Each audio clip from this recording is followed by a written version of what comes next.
Suivez la radio Savar FM depuis la zone universitaire de Kabbalah. Information, analyse, dossier, décryptage, toute l'actualité, c'est sur Savar FM. La chose là. Savar FM sur les 91.7, la voix du savoir à la zone universitaire de Kabbalah. Téléphone 20 80 21 45. Savar FM, la radio qui vous informe. Vous écoutez Radio Savar FM 91.7. Fatuma, la radio tagadiade. Ba yɛrɛ fɛnɛ bɛ radio lamɛn. Ne tɛ radio lamɛn dɛ, nka Savar FM ne b'o lamɛn dɛ. What I gang on the track. Aw b'a lamɛn, olu b'a lamɛn, wa n bɛɛ lajɛlen ka lamɛn. Aw b'a lamɛn, olu b'a lamɛn, wa n bɛɛ lajɛlen b'a lamɛn. FM, Savar FM ye FM. Bi kɔnɔntɔn ani kelen tomu wolonwula fiɲɛsira radio Savar FM a dɔnniya kumaso i n'a fɔ a tɔgɔ bɛ a fɔ cogo min na an bɛ lasew kɛ ka bɔ dɔnniya soba ale kɛrɛfɛ ni o bɛ tali kɛ université ba la zone universitaire ale la waati kofɔlen min ni a kun sudala ka bila aw la Carrefour musical ani y'a tumaw selen an ka jabarani siraw bɛɛ lajɛlen kan an ka chaîne YouTube Savar communication Savar media ka fara an ka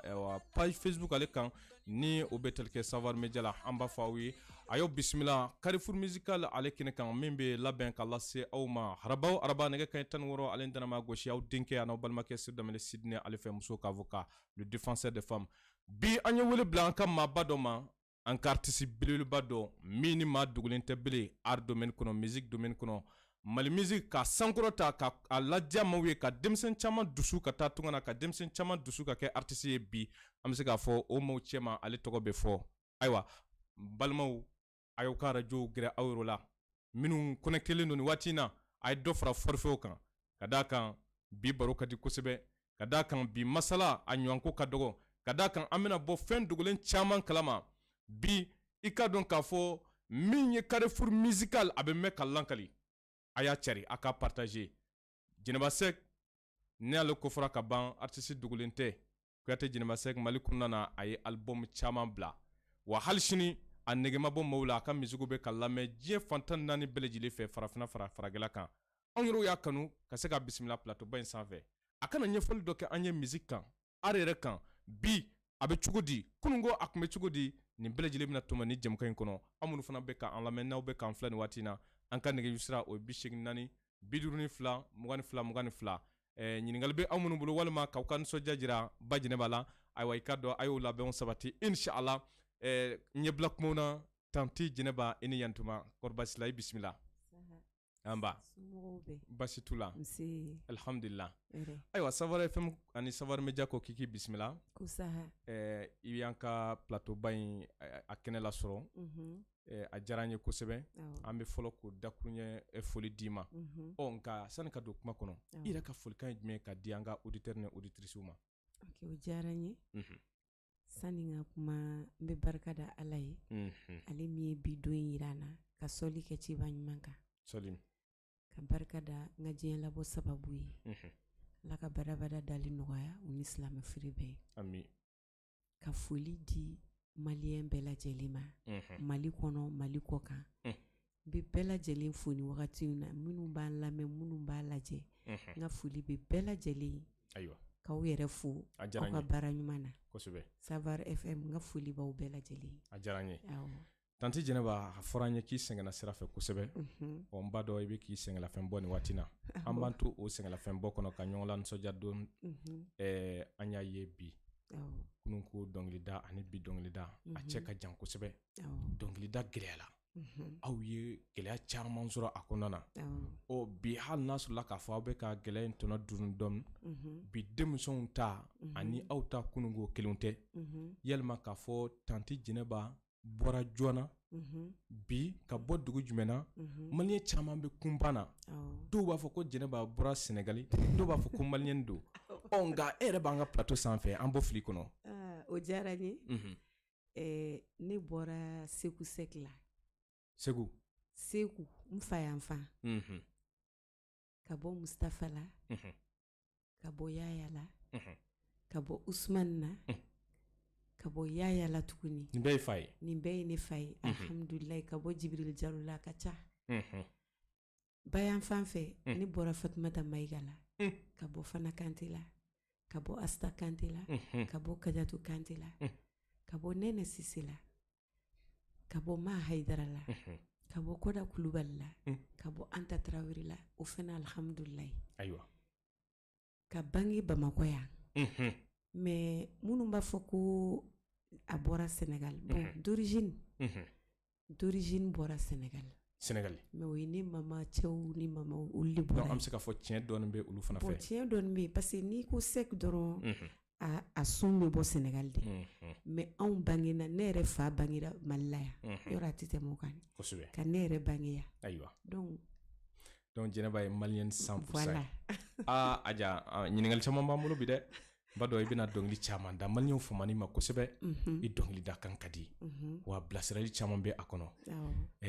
Jɛnɛba i bɔra ka yira an na k'a fɔ k'i ye maliyɛn ye nka maa caman b'i yɛrɛ ɲininka ni ko sec Mali kɔnɔ n b'a dɔn caman bɛ siga kosɛbɛ u b'u yɛrɛ ɲininka yalima k'a fɔ Jɛnɛba ninnu ye jaliw de ye wa tellement Jɛnɛba bɛ mun yɛrɛ sɔrɔ k'a fɔ an ye o yɔrɔ kan o question in diyara n ye kosɛbɛ parce que mɔgɔ caman bɛ ɲininkali k'a la kosɛbɛ bon jamu na hɔrɔn bɛ yen ɲamakala bɛ yen d'accord mais ne tɛ jali ye o tɛ jaliw ma kumakan jugu tɛ parce que n tɛ se ka ban jeliya la parce que ne furul'u ma n'o tɛ ne ye hɔrɔn ye 100% ayiwa fa yan fa ba yan fa awɔ Jɛnɛba i kɔni ka dɔnkiliw ka di kosɛbɛ mais dɔnkilida in nana cogo di bon dɔnkilida in ko bɛɛ ye dakan ye adamaden bɛɛ bɛ t'i dakan ka ci de la o ye tiɲɛ ye Ala de ye a latigɛ ne ma n'o tɛ ne yɛrɛ ka laɲini tun ye n ka kalan de kɛ ka kɛ n fa ni n ba ɲɔgɔn ye dɔgɔtɔrɔ ye ayiwa o de tun ka di ne ye kosɛbɛ mais mɔgɔ i bɛ fɛn dɔ laɲini ni dakan ma sɔn o ma i tɛ ko ye o ye tiɲɛ i dakan ye min i bɛ t'i dakan ka ci de la i b'o sira taama bon dɔnkilida kɔni n y'a sɔrɔ théâtre de kɔnɔ parce que n ye théâtre daminɛ an ka quartier la quartier Mali donc u ye n ta don min na n'u y'i ta u bɛ bɛɛ tester u b'a fɔ bɛɛ ka dɔnkili da u bɛ mɔgɔw ka capacité lajɛ donc ne nana don min na u ko ne ka dɔnkili da ne ye dɔnkili da dɔrɔn kuma caman ma k'a la sɔsɔli ma k'a la u ko bɔ an ka soliste ye de an tɛ mɔgɔ wɛrɛ ta e de b'an ka solo da donc o diyara mɔgɔw ye o diyara mɔgɔw ye e taara o yɔrɔ la comme ne taara comme soliste principal ok donc ne de a don Seku Kuyate n'o ye n yɛrɛ furucɛ ye ale fɛnɛ bɛ quartier in de kɔnɔ ale de tun ye quartier in guitare fɔla ye quartier Mali en même temps ale de bɛ dɔnkili composer mais ne nana ni n ka dɔnkili min ye u y'a di Seku de ma a ka tila ka a kɔnɔ kuma dɔw yɛlɛma ka segin k'a fɔ ne k'a da tuguni ale k'a guitare fɔ an ka jouer n'a ye ne ka kɛ meilleur artiste ye o la o kɛra dɔnkilida daminɛ cogo o kɛra daminɛ cogo de ye n ye interquartier kɛ quartier Mali la donc ni interquartier banna u b'an fara ɲɔgɔn kan u bɛ sélection kɛ ka meilleurw ta ka taa commune na commune 5 n taara yen fɛnɛ n ye solo da commune 5 fɛnɛ na u ye n sélectionné tuguni ka taa biennale la donc biennale kɔni na n y'a bɛɛ kɛ n tun bɛ dɔn kɛ n bɛ dɔnkili da a bɛɛ a ma nɔgɔn dɛ donc sani an ka taa ɲan bɛ foli di furucɛ ma ni o ye Basegu ye Seku Kuyate hali n'a tulo t'an kana a bɛna ja ninnu sɔrɔ kɔfɛ Jɛnɛba i bɔra k'a fɔ sisan k'i tun bɛ théâtre bɔ sani i ka kɛ dɔnkilidala ye mais i b'o sira kan halisa wa bon n t'o sira kan tugun ayiwa mun nana ni o jɔli ye bon mun y'o jɔ parce que temps kun tɛ n bolo tuguni n'o tɛ ne bɛ kankelentigiya bɔ don min na ne y'a kɛ k'an to théâtre de la n bɛ taa studio la ni n ka théâtre répétition kɛ heure sera n bɛ boli ka taa yen donc n ye kasɛti bɔra ka min kɛ ka sɔrɔ ne ma jɛ théâtre kɔ a mɛnna dɔɔni mais n nana ye programme chargera n bolo concert cayara voyage cayara finalement n ye théâtre jɔ i y'a kanu ka taa dɔnkilida sira kan ka théâtre to yen c'est parce que i y'a sɔrɔ fɛn min sɔrɔ dɔnkilida de la waatari dɔnkilida yɛrɛ de nana diya i ye fɛn parce que ne bɛ don a la tuma min na ne ma don a la ko n bɛ wari ɲini i y'a ye ne yɛrɛ ye baara fɔlɔ kɛ don min district la ne ni américains de y'a kɛ corps de la paix mɔgɔw donc u ye ne ta Sega Sidibe Ala ka hinɛ la ale kun ye district jɛmɛfɔla ye ani Musa Marigo Yeremi ale de ye ensemble instrumental directeur ye donc u ye ne ta ka ne ni américain muso dɔ fara ɲɔgɔn kan clip tun bɛ passer Mali télé yɛrɛ la muso in bɛ Colorado de an ye santé mɔgɔw ka kasɛti kɛ ɲɔgɔn fɛ dɔnkili 12 an y'a bɛɛ kɛ ɲɔgɔn fɛ o donni kama baara banna don min o y'a sɔrɔ ne yɛrɛ ma album ne t'a dɔn n bɛna album bɔ n yɛrɛ ye baara banna don min u ye wari min di ne ma o kɛra ne bolo miliyari de ye parce que ne tun tɛ wari dɔn i se ka i den ka da fɔ an ye parce que maa caman b'a kɔnɔ sisan olu fɛ ko sanu de bɛ sɔrɔ ko in daminɛ na o don an ye album kɛ k'a ban album bannen u nana ka 20,000 di ne ma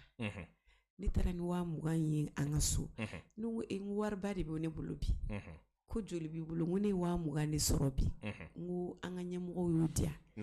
i b'a dɔn wari ne m'a dun n y'a tila mɔgɔw ni ɲɔgɔn cɛ d'accord an da bɛna se o yɔrɔw bɛɛ ma an ka baro kɔnɔna na Jɛnɛba i ka dɔnkilida daminɛ ni bi cɛ album joli b'i bolo sugu la album 7 o de bɛ n bolo sugu la Jɛnɛba sera ka album 7 de bila sugu la Mali kɔnɔ yan donc i bɛ se ka maaw hakili lajigin i ka album fɔlɔ la wa n ka album fɔlɔ ye Kankelentigiya de ye a bɔra san jɔ 92 kɛra 1992 transition kɔnɔ o y'a sɔrɔ furancɛla fanga bɛ yen o bɛna ban ka don fɛngɛ la fanga dɔ in na donc kasɛti in bɔra o y'a sɔrɔ ATT bɛ fanga di Alpha Umaru ma Ala ka hinɛ bɛɛ la kosɛbɛ a kɛra o wagati de awɔ fin 92 ka don début 93 ka don 93 kɔnɔna na mais o album min kɔnɔ titre joli tun b'a la titre 6 Jɛnɛba sera k'o de labɛn k'o kɛ baara ɲɛbila ye parce que o wagati face A ni face B don i bɛ saba kɛ A la ka saba kɛ B la a tun bɛ ten to awɔ d'accord Jɛnɛba i bɛ se ka an hakili lajigin fitinin k'i kan labila an lamɛnbaaw a n'an filɛlibaaw ye i ka o album kɔnɔna dɔnkili dɔ la min ka di i yɛrɛbakun ye an b'aw baro bi aw ni su aw mi fasodenw baro jama aw ni su an b'aw baro bi fantafɔlaw nani b'aw baro bi yatimɛnu ladɔn b'aw baro bi jigintanu nani b'aw baro bi aw ni su. ayiwa an bɛ tɛgɛrɛ dɔɔni fɔ o la inshallah Jɛnɛba Sɛki halisa i kan bɛ a nɔ na bi album 7 de bɛ Jɛnɛba bolo sugu la i sera ka min labɛn Jɛnɛba n'i ko album baara a ma nɔgɔn kosɛbɛ bɛɛ b'a dɔn gɛlɛya bɛ a kɔnɔ mais Jɛnɛba bɛ se ka mun fɔ an ye a ka gɛlɛyaw kan ni baara in kɛtɔ la bon Sidney baara bɛ daminɛ ka gɛlɛn parce que i tɛ milieu min kɔnɔ n'i nana don a la brusquement a ma nɔgɔn bon a daminɛw gɛlɛyara n bolo dɔɔni parce que ala dan ka wuli ka taa studio yɛrɛ la ko n bɛ taa répétition kɛ o bɛɛ tun ka gɛlɛn parce que moyen ko tun b'a la a sɔrɔ fangaba tɛ voilà mais toujours ala ka mɔgɔ ɲumanw tɛ ban n bɛ débrouiller ka sotarama passe ɲini ou bien ka duruni passe ɲini ka mobili ta ka bɔ Torokɔrɔbugu ka taga 15 ans bugu ka taa baara in kɛ d'accord awɔ i ka album laban bɔra san jɔ album laban kɛra 2012 awɔ i bɛ se ka an hakili lajigin a titre dɔ la yaasa an baw k'a dɔn dɔnkili min dara ka bila bɔlɔlɔsiraw kan ma albumu kɔnɔna na ko jɔn ko ala o Jɛnɛba yɛrɛ de kumakan filɛ nin ye an ka bɛnni bɛnbaliya a bɛ sigoya ko n'a donna si la si bi goya n'a donna furu la furu bi tiɲɛ n'a donna kanu na kanu bi goya n'a donna teriya la terimaw bi fara bɛnbaliya a bi jamana to Soko Bemalia Abidu Baugoya Bemalia Abidu Jenze. Yetchen an filɛlibaw ani an lamɛnbaw aw minnu b'a ka kan an ka jaw filɛ nin waati na an b'a ɲini aw fɛ a ka partager ka da kan min ye ni artiste ba in Jɛnɛba Sek maa dogolen tɛ ale de bɛ an ka plateau ba in ale sanfɛ Carrefour musical ale kɛnɛ kan nin waati na Jɛnɛba an bɛna taa ɲɛ dɔɔni alisa i bɔra ka maaw hakili lajigin ka album laban ale kɔnɔna dɔnkili dɔ la mais o ni bi cɛ an y'a ye k'a fɔ Jɛnɛba ma album wɛrɛ bila ban mun nana ni o ye yalima Jɛnɛba b'a fɛ ka saliya dɔnkilidala wa tari i bɛ se ka mun fɔ maliyɛnw ye ka d'a kan maaw tulo bɛ an kana nin waati na. Bon o ni bi cɛ ma album complet bɔ mais n ye baara caman kɛ a kɔnɔna na. D'accord. Projets ka baara n y'o caman kɛ n ye dɔnkiliw caman da mais a bɛɛ ni projets de b'a kɛ. Ok. Bon ni mɔgɔw fɛnɛ ye fɛn caman kɛ ɲɔgɔn fɛ albumw na donc n ye baara kɛ en plus n ka voyage kun ka ca parce que temps kun tɛ n bolo wagati dɔw nana temps yɛrɛ kun tɛ yen ne kun bɛ voyager de kosɛbɛ o de y'a to n ma se ka 2012 kɔfɛ n ma se ka album wɛrɛ kɛ mais en même temps n ka producteur fɛnɛ tanyana mais o tanyana 2013 ok ala ka hinɛ la amina o bɛɛ problème b'a la o bɛɛ y'a to parce que anw b'a daminɛ kuma min an bɛ baara in kɛ kuma min ne tɛ studio da dɔn n tɛ musicien sara da dɔn n tɛ mun bɛna ka na musique arrangeur n t'a da dɔn n tɛ clip sɔngɔ dɔn n tɛ foyi dɔn ne ka fɛn bɛɛ kun bɛ ta en charge. mais o kun bɛ kɛ cogo di parce que an y'a ye artiste caman b'a fɔ pour k'i ka album bɔ fo nin bɛɛ dafalen ka k'i bolo et puis i yɛrɛ bɛ tila k'a financer mais bɔra k'a fɔ sisan an b'o de tile la mais fɔlɔ producteur de b'i ta en charge ale de bɛ jɔ n'i ka a b'i ka droit mécanique sara i ye ale b'o sara a bɛ tila ka a jɔ ni fɛn bɛɛ ye i y'a faamuya ale de bɛ fɛn bɛɛ ta en charge hali i bɛ fini min don ka clip kɛ n'a ye producteur b'i habillé ale de bɛ taa bila telew la a b'a di arajow ma ale de b'a promotion kɛ tout parce que ale ka marchandise de don donc i mago b'a jɔ fɛn o fɛn na min bɛ ka dɔnkili kɛ ka sanga sɔrɔ ale de b'i engagé k'o bɛɛ kɛ ale de b'i engagé k'o bɛɛ kɛ n'i ko ko fɛn fɛn ka ɲi fɛn fɛn ka ɲi i ka taala ma producteur b'o de kɛ d'accord mais o tile banna an t'o tile la tuguni d'accord parce que o wagatiw ni sisan tɛ kelen ye o tile banna sisan producteur yɛrɛ olu yɛrɛ b'u yɛrɛ ɲini bibi na producteur yɛrɛ tɛ yen olu kɛra mɔgɔ baarakɛla wɛrɛw ye artiste i b'i yɛrɛ produit i b'i ka fɔlikɛlaw sara i bɛ studio sara i bɛ tila ka taa télé la i b'u sara n'i taara radio min na i bɛ animateur i b'u sara pour que k'u ka promotion kɛ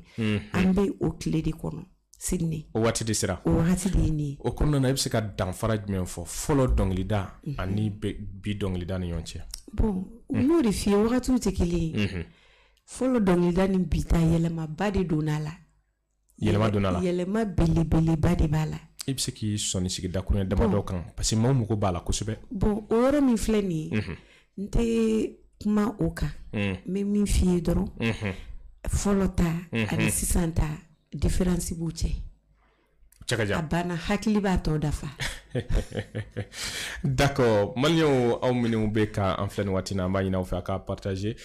Savar Media ale ni an ka chaîne YouTube sanfɛ radio Savar FM 91.7 aw minnu fana bɛ k'an lamɛn an ka fiɲɛ siraw kan nin waati na sangani kɔnɔ an bɛna nɛgɛjurusira labila aw fana ye 84 52 22 22 aw ka nisɔndira a n'aw ka ɲininkaliw sɛnku Jɛnɛba Sek ale la an bɛ se k'a fɔ a ma ko aja ka d'a kan ale ka dɔnkiliw kɔnɔ a bɛɛ lajɛlen bilasirali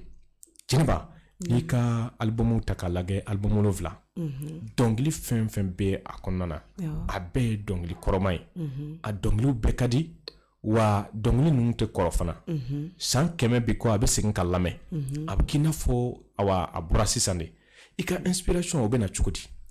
bon ne ka baara ninnu en général ne b'a bɛɛ kɛ ne ni n cɛ de b'a kɛ ɲɔgɔn fɛ parce que ale fana ye auteur compositeur guitariste arrangeur donc i tɛ foyi kɛ ale kɔfɛ ayi Jɛnɛba kana to an denmisɛnw bɛ na o ladege dɛ ne kɔni bɛ fɛn fɛn kɛ ale de bɛ ne bilasira parce que ale bɛ a bɛ composition kɛ a b'a arranger a b'a guitare fɔ a b'a fɛn bɛɛ kɛ donc mɔgɔ min ka baara ye o ye ni ne ye fɛn min kɛ ni ne ye texte min d'a ma ka thème min d'a ma ni min man ɲi a b'a fɔ nin man ɲi ni min ka ɲi a b'a fɔ nin ka ɲi donc an b'o placer ne ka baara in bɛɛ kɛra ta album 7 in bɛɛ dilanna tantɔ de an b'a kɛ ɲɔgɔn fɛ de n'ale ye guitare ta yɔrɔ ni guitare b'i bolo a bɛ mɔgɔ inspirer de kosɛbɛ n'a ye guitare ta k'i sigi dɔrɔn o ye répétition daminɛni donc an b'an ka composition bɛɛ kɛ ten ale kɔni i filantɔ ɲɔgɔn ye sufara tile kan d'accord an bɛ foli di a ma halisa donc n b'a dɔn a tulo b'an kana a yɛrɛ bɛna sigi ka diya nin fila a bɛ nisɔndiya kosɛbɛ ka d'a kan a furumuso b'an bolo plateau ba in ale sanfɛ sanni an ka bɔ yan an bɛna lajɛ mɔgɔ kɔni ko Jɛnɛba Sɛki a tɛ jarabi dɔnkili da mais peut-être an bɛna essayer ni plateau in sanfɛ ka furucɛ ɲɛnafin bɔ ni a ye Jɛnɛba Sɛki bibi in na i bɔra ka kuma caman fɔ an ye dɔnkili kɔnɔ i bɔra k'a fɔ an ye sisan k'a fɔ i b'i ka dɔnkiliw sɛbɛn o la an b'a fɛ k'a dɔn Jɛnɛba ye kalan kɛ ka dan yɔrɔ jumɛn na dɔnkili ninnu ni i y'a sɛbɛn i b'a sɛbɛn kan jumɛn na ka se k'a mara i kunna. Bon, dɔnkili ninnu n b'a sɛbɛn français la n bɛ kaye ta n b'a bɛɛ sɛbɛn hali ni morceau 10 ni kɔ don n b'a bɛɛ sɛbɛn o tant que a bɛ n bolo ni y'a sɛbɛn ka a bɛɛ placer ka ɲɛ donc ni n taara studio la n bɛ a da o b'a sɔrɔ a bɛ n kun na mais a bɛ se ka kɛ yɔrɔ dɔ la i bɛ fili a sɛbɛnlen toujours a sɛbɛnlen bɛ ɲɛkɔrɔ voilà ne ka baara bɛɛ bɛ kɛ ten tɔ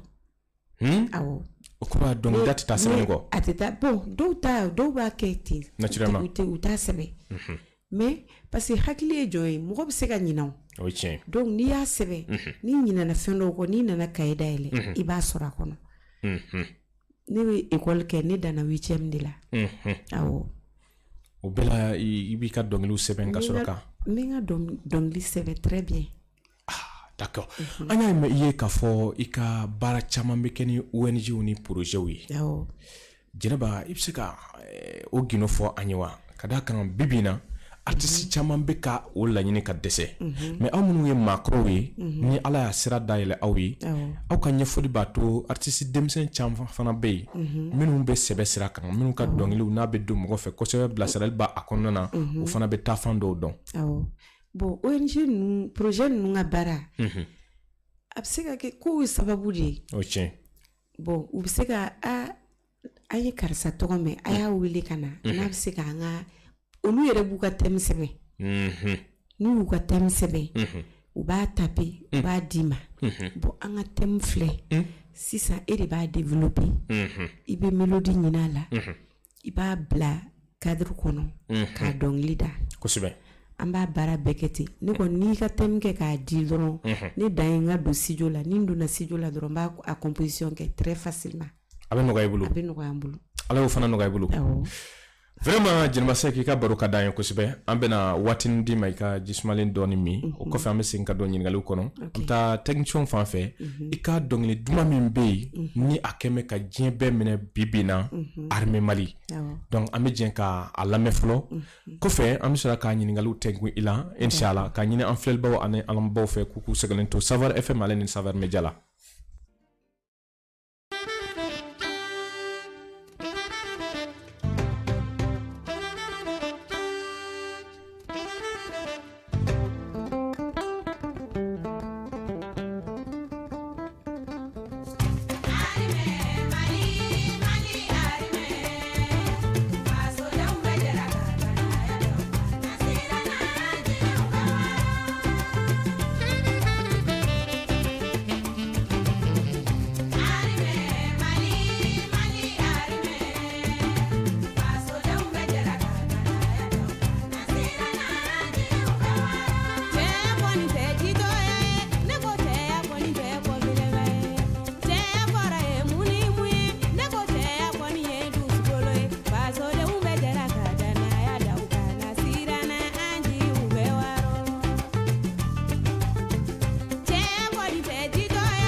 D'accord, an bɛ jɛ ka tɛgɛrɛ duman fɔ o la tanti Jɛnɛba Sek. Vraiment an bɔra ka titre min lamɛn Armée Mali fasa jara kosɛbɛ. I kɛ o kɛ ka dɔnkili lamɛn a bɛ k'i kɔnɔ ka a kɛra kunungo an kɔrɔ. Jɔnko an bɛ waati min na sisan an bɛ furanjɛla fanga kɔnɔ. An bɛ se k'a fɔ fanga bɛ sɔrɔdasiw bolo nin waati in na. Donc ni mɔgɔ minnu bɔra ni morceau in kan hali bi na a bɛ k'u kɔnɔ tuma bɛɛ i bɛ ka sɔrɔdasiw de fasada. Jɛnɛba Sek n'i ka ni morceau in ta k'a lajɛ Armée Mali i ye événement baw labɛn Mali kɔnɔna na nka an y'a ye i kuma o kuma i b'a fɔ Armée Mali i ka ɲɛnajɛ kɛyɔrɔw fara i ka dɔn i ka orchestre kɛyɔrɔw la tuma bɛɛ i bɛ sɔrɔdasiw de nɔfɛ. Jɛnɛba bɛ se k'a fɔ an ye bi mun nana ni o ye mun de y'a to Jɛnɛba Sek bɛ sɔrɔdasiw de kɔkɔrɔma don halisa.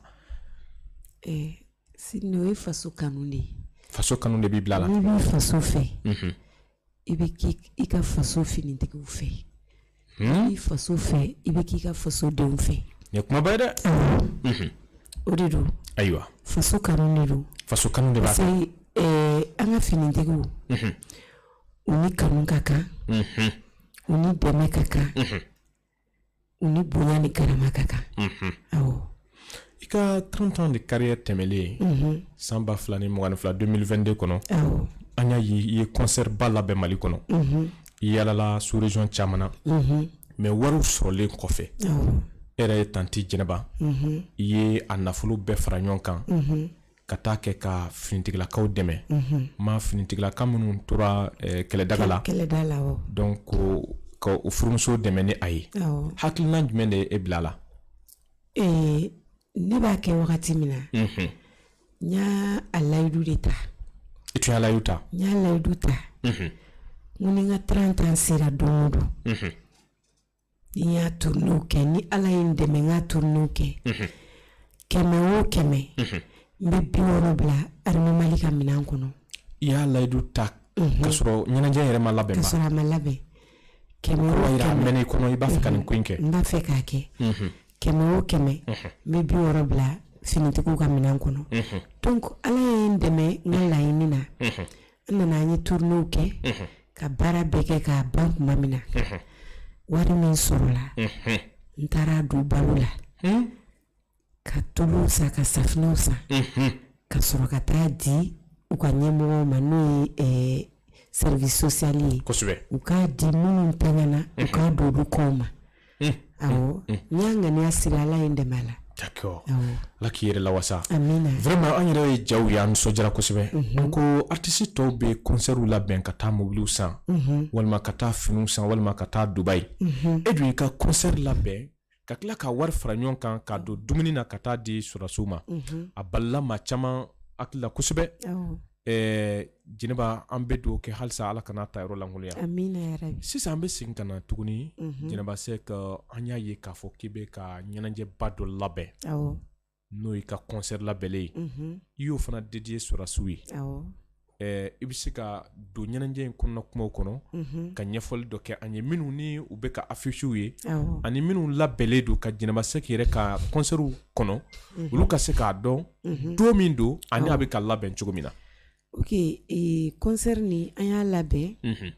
ka hakilinan ta k'a bɛn ni an ka finitigiw ka don ye n'o ye 20 janvier. 20 janvier? Awɔ. Nata in? Nata in.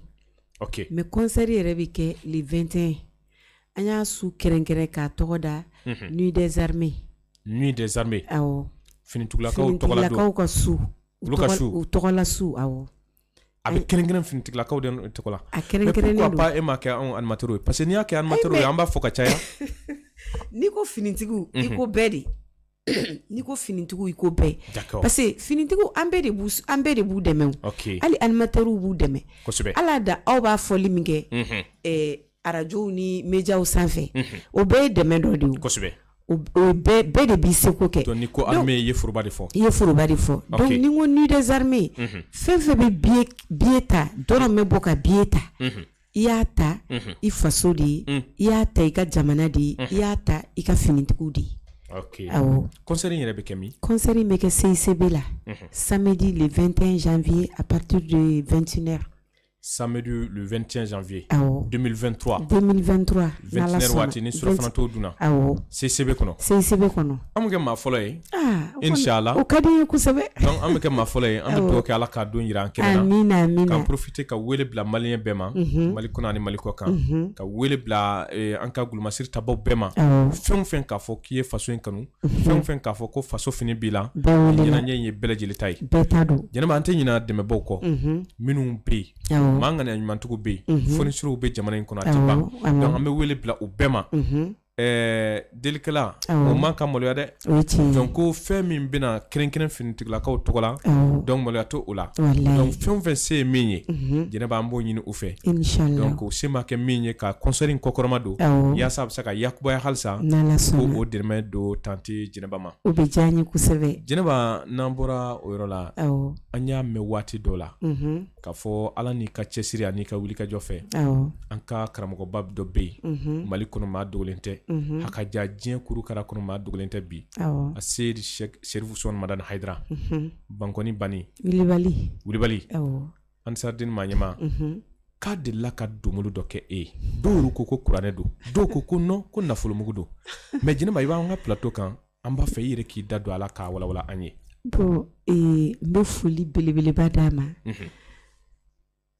Usman Madan Haidara n b'a fo a n'a ka denbaya bɛɛ lajɛlen k'a kabila bɛɛ fo nin wagati in na n bɛ foli d'a ma wari tɛ o a ye bonya min yɛrɛ da ne kan ne tɛ se ka foyi fɔ n'i ko mɔgɔ ma ala k'i sara n'a jigir'i la i ma ɲuman kɛ ne bɛ bani fo kosɛbɛ k'a ka denbaya fo wa o n'a ta bɛɛ ne burankɛ de fɛnɛ don awɔ ayiwa i t'o yɔrɔ ɲɛfɔ an ye ne denmuso de b'a kun n'o ye Jara Tunkara ye awɔ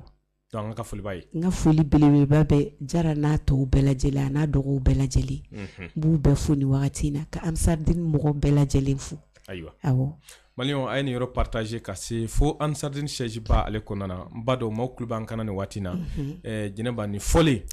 maaw bɛna da la k'a fɔ jɔn ko ala lien min bɛ aw ni ɲɔgɔn cɛ nka halisa an ka ɲininkali ma jaabi dɔw ko nafolomugu de dir'i ma dɔw ko bani k'a ye kuranɛ de d'i ma jɛnɛba bɛ mun sɔrɔ ka fɔ an ye o la Sidney bani ye fɛn bɛɛ di ne ma a fɛn bɛɛ di a fɛn bɛɛ parce que a da ye mɔgɔ min ko karisa da kɔnɔ dɔnkili a bɛ mɔgɔ bilasira a bɛ mɔgɔ waaju a bɛ mɔgɔ sɔn hakili la o ka girin ni sanu ni wari ye o tiɲɛ donc ne b'a fɔ n k'a ye fɛn bɛɛ diya n t'a détaillé a ye fɛn bɛɛ kɛ n ye o bɛ kanu ko fɔ awɔ d'accord an bɛ fo an bɛna an bolo bɔ nɛgɛjurusira kan maa minnu tulo bɛ an kana u fana ka se k'u ka nisɔndiya kɛ k'an ta dafa inshallah yaasa ka don k'i ka ɲininkali kɛ walima k'i ka nisɔndiya jira nɛgɛjurusira 84 52 22 radio Safari FM ye an b'a dɔn k'a fɔ Jɛnɛba Sek ale de bɛ an ka plateau ba in ale sanfɛ nin waati na Carrefour musical ale kɛnɛ kɔnɔna na Jɛnɛba sani an ka dɔ ta nɛgɛjuru fɛ i ka maa dɛmɛ ka ca kosɛbɛ an y'a ye ni artiste caman featuring kɛ i ye artiste caman dɛmɛ fana nka i ni denmisɛn dɔ ye baara dɔ kɛ ɲɔgɔn fɛ ni o ye artiste denmisɛn dɔ ye Tɛnzan sani an ka a morceau lamɛn a kun ka di an ye k'i da don ka ɲɛfɔli dɔɔni kɛ an ye mun de bɛ i ni Tɛnzan ni ɲɔgɔn cɛ fo kana se featuring ma Tɛnzan n b'a fo kosɛbɛ parce que a ye n kanu n ka baara tagabolo diyara ye kosɛbɛ an ye ɲɔgɔn sɔrɔ projet dɔ de la an ye baara kɛ ɲɔgɔn fɛ u y'ale ka thème d'a ma u ye ne ka thème diya donc an jɛra ka a baara kɛ ne y'ale dɛmɛ a ka partie dɔ la ka dɔnkili da n'a ye ale fɛnɛ bɛ kuma ne ka partie dɔ la ka dɔnkili da bon o kɔfɛ o bɛɛ tɛmɛnen a ko ne ba ne y'a kanu ne bɛ se ka i da don n ka morceau dɔ bɛ yen n'i bɛ se ka dɔɔni fɔ o la o bɛ diya n ye n k'o tɛ problème ye n'a danna ka dɔnkili da i fɛ n ko n b'o k'i ye o de ye clip bɛ télé la a ka clip min bɛ télé la an jɛra ka baara kɛ ɲɔgɔn fɛ awɔ parce que ni mɔgɔ min ko karisa i ka di n ye i t'a tigi sara sɔrɔ foyi tɛ kanu bɔ donc ne fɛnɛ se dɛmɛ de ye ne se dɛmɛ min n'a nana n'a ka dɔnkili ne ka dɛmɛ fɛnɛ b'o de kan ne se o de ye k'o k'a ye awɔ an bi fo an bɛ jɛ ka clip in lajɛ ɲɔgɔn fɛ Savoir Media ale sanfɛ nɛgɛjuru sira 84 52 22 22 radio Savoir FM ye awa nɛgɛjuru labilalen don lamɛnbaa jɛkulu bɛɛ lajɛlen ye tanti Jɛnɛba Sek ale de bɛ an ka plateau ba in ale sanfɛ ni waati in na.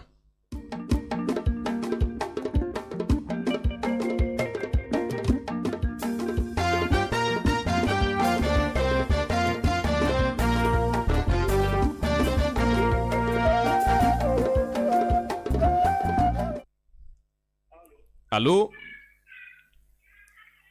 Allô? Carrefour musical nɛgɛjuru sira 84 52 22 84 52 22 22.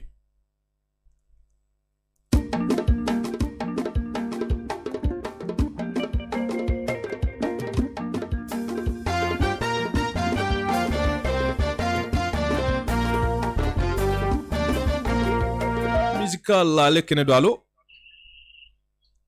Allô? Allô? Oui, somo bɛ di? Allez, tɔgɔ kamalen ka bɔ min? Wa ɲini fɛ i ka témoin gɛrɛ i la retour pour k'i ka o sɔrɔ inshallah pour k'i ka kumakan sɔrɔ i bɛ radio dɔ gɛrɛ i yɛrɛ la.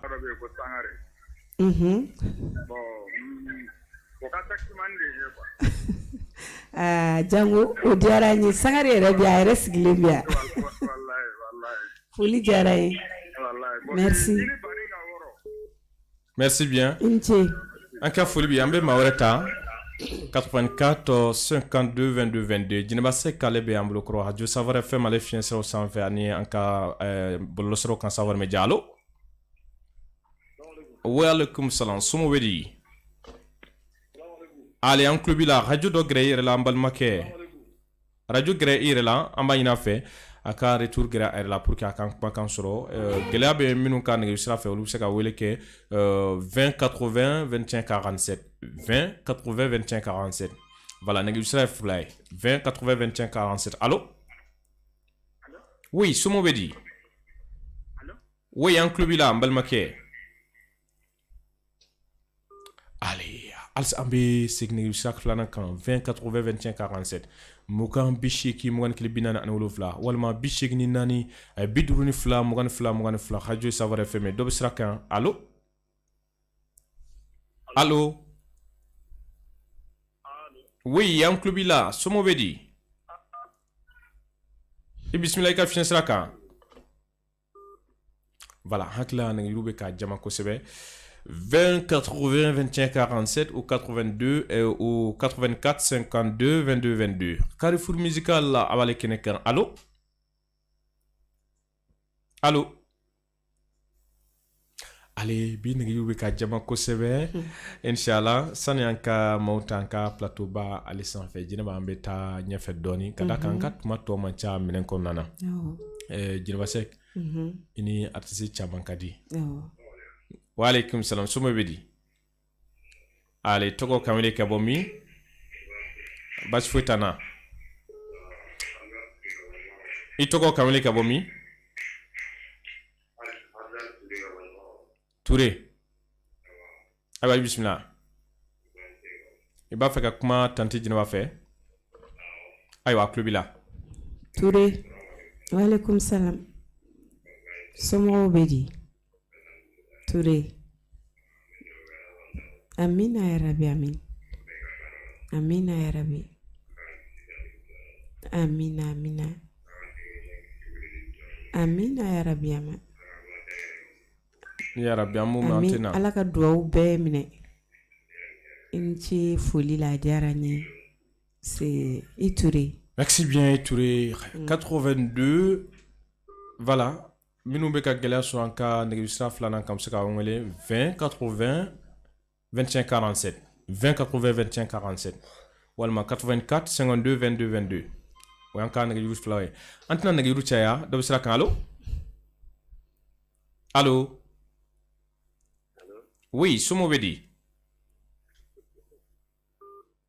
Voilà, donc minnu bɛ kan wele kɛ an ka 84 kan an b'a ɲini u fɛ u ka radio dɔ gɛrɛ u yɛrɛ la inshallah nɛgɛjuru 2nan 20 80 25 47 allo Allo somo bɛ di Tarasila ale i tɔgɔ ka wele ka bɔ min ne taara Kaja Kone ka ne bɛ sɛbɛnni sɔrɔ Kaja Kone awɔ ayiwa i bisimila i ka tanti bɛ an bolo kɔrɔ ne foli bɛ tanti Jɛnɛba ye ko ka di n ye kosɛbɛ ne b'a ka émission lamɛn tuma bɛɛ a diyara n ye Kaja i Kone émission ka di n ye sa a diyara n ye Ala ka kanu to amina tanti ko ka di n ye yɛrɛ de a diyara n ye Kaja joli yɛrɛ ka di n ye i Kone merci bien bɛ a diyara n ye Ala ka kanu to allez merci bien allo allo oui somo bɛ di ba tɔgɔ ka wele ka bɔ min jɔnni ja Karimu ayiwa i bisimila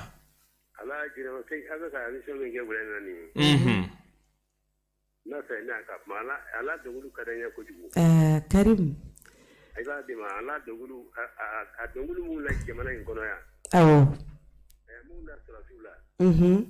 ale ko ko amman ko abi ba o dogri ni mamun da awɔ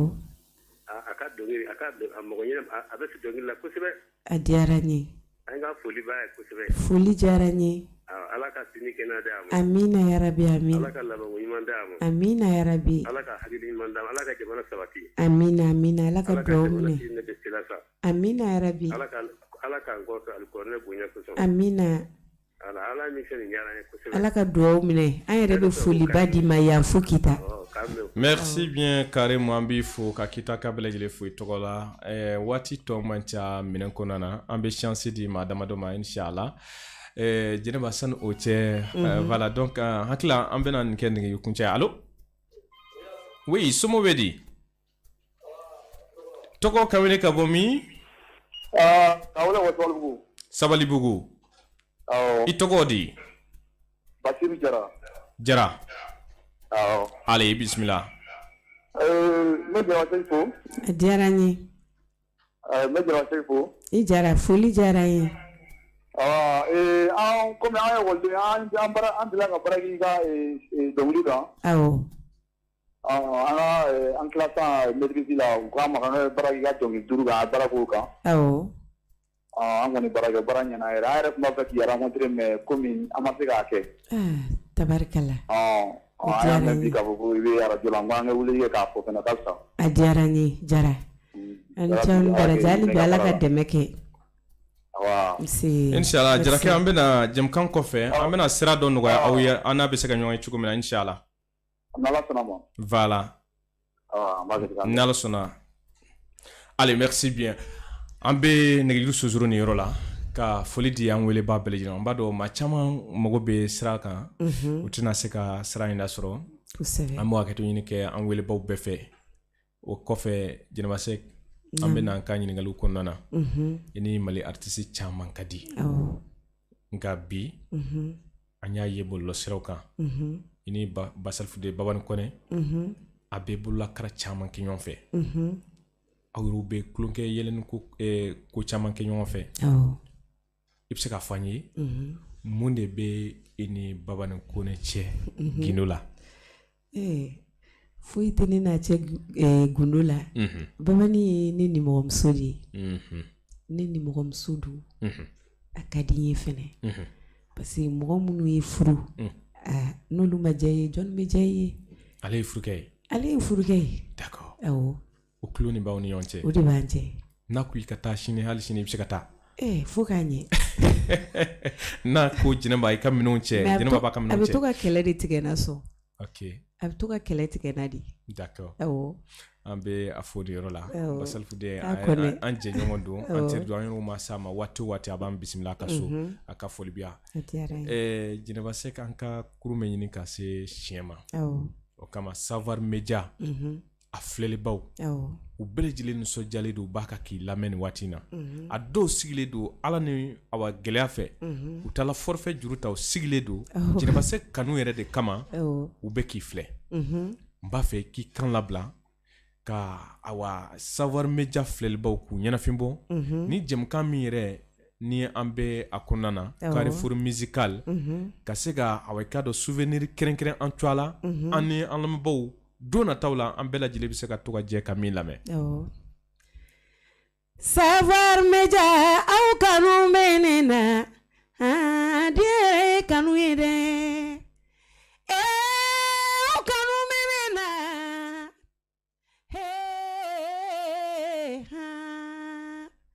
ala danna Carrefour musical ma o ye savoir media diya n ye ala danna aw de bi artiste yɔrɔ ɲini ni maa min b'i dibi la aw wo b'i la yelen na savoir media aw kanu tɛ banna dɛ n bɛ animateurs fo ka caméramanw fo ka kumalaw fo ne bi savoir media jama bɛ barikada ani minnu b'a lamɛn minnu b'a lajɛ aw kanu bɛ jɛnɛba seyi la an bɛ ɲɔgɔn bolo savoir media aw kanu bɛ ne na ne n'aw fɛ ne bi t'aw fɛ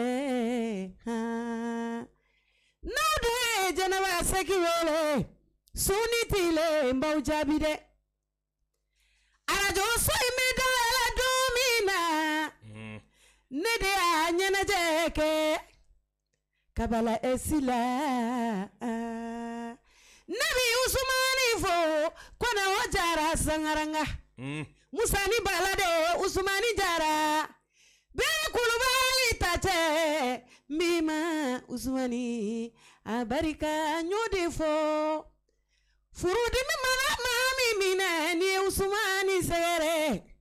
a b'o furakɛ sumaya bana mana maa min minɛ n'i ye jarakɛ sɛgɛrɛ a b'o furakɛ ale de kɛra ne ma sababu ɲuman ye ne n'a badenkɛ ka ɲɔgɔn dɔn Adama Jara bamanan waliju ale de y'o sababuya o kama ni sigira baro la n bɛ jigiyaw barikada ko waleɲuman ni tantu dara fo ni maa min kɛra fitiriwale ala kana an k'aw ma fitiriwale savoir media aw kanu bɛ na jɛnɛba i yɛrɛ kanu bɛ an na savoir fm ale ni savoir media baarakɛlaw bɛɛ lajɛlen nisɔndiyalen ko k'u b'i fo an ka tuma dafara nka an b'a ɲini fɛ dakuruɲɛ kuncɛw ka kuma halisa an ka événement ba in kan min ni a bɛ kana don 21 ka se ka wele bila maliyɛn bɛɛ ma a diyara n ye o kuma kelen de don dati kelen kɛyɔrɔ kelen wele bilalen don maliyɛn bɛɛ lajɛlen de ma cɛ ni muso denmisɛnnin ani mɔgɔkɔrɔba n ye bɛɛ wele ma mɔbɔ mɔ la dɛ bɛɛ ka na an dɛmɛ finitigiw ka nin su kɛrɛnkɛrɛnnen in na kosɛbɛ n'o ye la nuit des armées donc n ye wele bila bɛɛ ma inchallah bɛɛ ka na i bɛ dɔrɔmɛ min don billet la o bɛɛ ye dɛmɛ dɔ ye donc wele bilalen don bɛɛ ma Sydney mɔgɔ si kana to kɔ inchallah ka tila ka media mɔgɔ bɛɛ wele ka arajo mɔgɔ bɛɛ invité bɛɛ ka na an dɛmɛ an ka su kɛrɛnkɛrɛnnen ba in na n'o ye la nuit des armées le 21 janvier samedi à partir de 21h 2023 au concert fɔlɔ de don ticket ye 1000 VIP 2000 ayiwa awɔ d'accord ticket 1000 VIP 2000 awɔ ala ka musaka nɔgɔya maliyɛn bɛɛ lajɛlen ye kosɛbɛ CCB la min bɛ bɛn le 21 janvier 2023 tanti jɛnɛba yɛrɛ bɛ yen a n'a ka orchestre dafalen orchestre dafalen playback tɛ n ba dɔn tɔntɔn yɛrɛ artiste caman ba tɔntɔn Baseko a yɛrɛ bɛ ye kɛnɛ kan o don ni ala ka jɛ a bɛ guitare fɔ n'ala sɔnna awɔ a bɛ dɔnkili fana da olu kɔni i b'i sigi a kan k'a bɛ dɔnkili fana da jɛnɛbasɛki fini jumɛn de bɛ don ka taa ye Mali drapeau wa tari sabi n b'a fɛ ka don yɛrɛ sama ka gɛrɛ ka d'a kan nin nisɔndiya don belebeleba ye fini minnu bɛ don n'a ka di mɔgɔ min ye i bɛ Mali drapeau don i kana n'a ka di mɔgɔ min ye i b'an ka laadala finiw don Mali ko de don ayiwa Mali ko de don mɔgɔ kelen ka ko tɛ wele bilalen don bɛɛ de ma d'accord dumuniw mana surafana to mana dun dɔrɔn hali kana to i tɛgɛ ka ja o b'an sɔrɔ ye a banna avant sama surafana na folikan ka jɛmukan kuncɛ inshallah n bɛ foli di maliyɛn bɛɛ lajɛlen ma ka foli di an ka jamana kuntigi ma Asimina ka jama transition mɔgɔ bɛɛ n bɛ bɛɛ lajɛlen fo ka foli di maliyɛn cɛ a n'a muso n bɛ min fɔ n bɛ ala deli ka ala n'ala kira deli an ka jamana in ala k'a basigi ala ka jamana in ɲɛmajɔ ala k'a kɔlɔsuma yarabi ala k'an bɛn kan kelen kan k'an don da kelen fɛ ka bɔ da kelen fɛ n'an bɛnna wallahi an ka jamana in bɛ diya foyi tɛ taa bɛn kɔ an bɛ ala deli bɛn de la maliyɛnw an ka bɛn an k'an bolo di ɲɔgɔn ma an y'a dɔnkili da an b'a fɔ kuma fɛnɛ na an ka bɛn an k'an bolo di ɲɔgɔn ma an k'an ka transition soutenir inshallah Mali bi diya a bi diya ɲininkali caman bɛ kɔfɛ don nataw la an bɛna wele bila i ma ko kura ni tun y'an lamɛnbaaw tulo gɛrɛsɛgɛ ye an filɛlibaw k'u fana fo bi m'u sigilen t'u ka écranw ɲɛma an bɛ badabada foli d'u ma k'a f'u ye an tun ye wele bila an ka belebele ma tanti Jɛnɛba Sɛk madame Kuyate n'i ye ale ko fɔ n'i ma Kuyate fɔ ka da kan a yɛrɛ tɛ nisɔndiya donc Kuyate fɔla a ɲɛ bɛ fiɲɛ na nɛgɛw kɛrɛfɛ baara ɲɛna kosɛbɛ an bɛ kan bɛ da di lamɛnbaaw ma jɔkun wɛrɛ inshallah aw ni ne se damani Sidney an bɛ ɲɔgɔn sɔrɔ jɛmukan wɛrɛw kɛnɛ kan wassalim